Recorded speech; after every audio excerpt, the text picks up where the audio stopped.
lot of people don't realize AWS's role in space and the burgeoning space cloud. Talk to us about the customers you're working with and the missions that you're helping to carry out. Yeah, Emily, thanks very much for having us here on Bloomberg Technology tonight. We appreciate that. So it's really interesting. Space is really at a dynamic inflection point, and it's such an exciting time to be part of the space industry.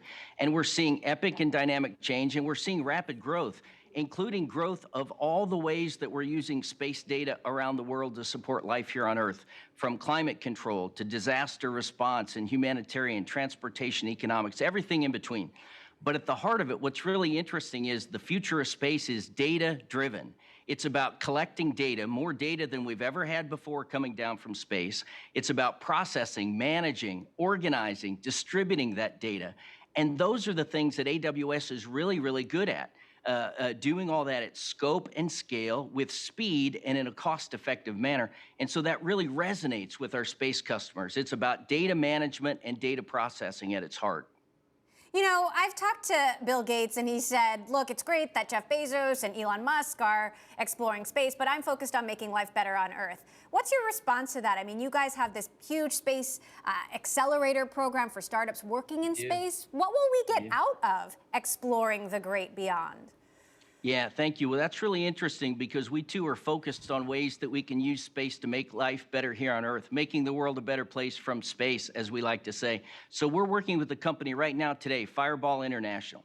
Fireball is using space data and AWS advanced cloud processing capabilities to identify wildfire breakouts in remote areas within 3 minutes of ignition and then automatically vectoring crews in. So think about environmental management when you can tell within minutes when a fire breaks out in a remote area before it gets out of control and it burns out of control. So those are things we're seeing today. With our space accelerator, what's really interesting about that is we put out a call to space startups around the globe, and we were looking for companies that had innovative ideas about how to solve big problems that we face in the future. And so what we were looking for is companies that had big problems in the space industry that they wanted to tackle and had an appreciation of how the AWS cloud could help do that. And so we chose companies aligned on that principle. So for instance, Satellite View is a company out of the United Kingdom that's tackling climate control and climate change. And they're using AWS in the cloud and space to monitor thermal emissions from man-made objects on Earth to help manage climate change.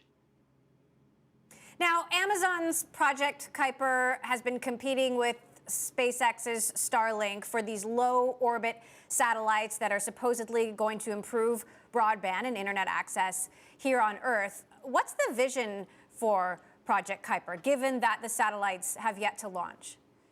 Yeah, well, Project Kuiper is a really interesting mission. It's a slightly different part of the Amazon family than AWS, but in a nutshell, the mission is to provide global broadband capability around the world to disadvantaged users in LEO, in low Earth orbit, and that's a really important mission set. Kuiper is one of our customers. We're supporting them as we do hundreds of other space customers, helping solve problems here on Earth and helping us explore our universe.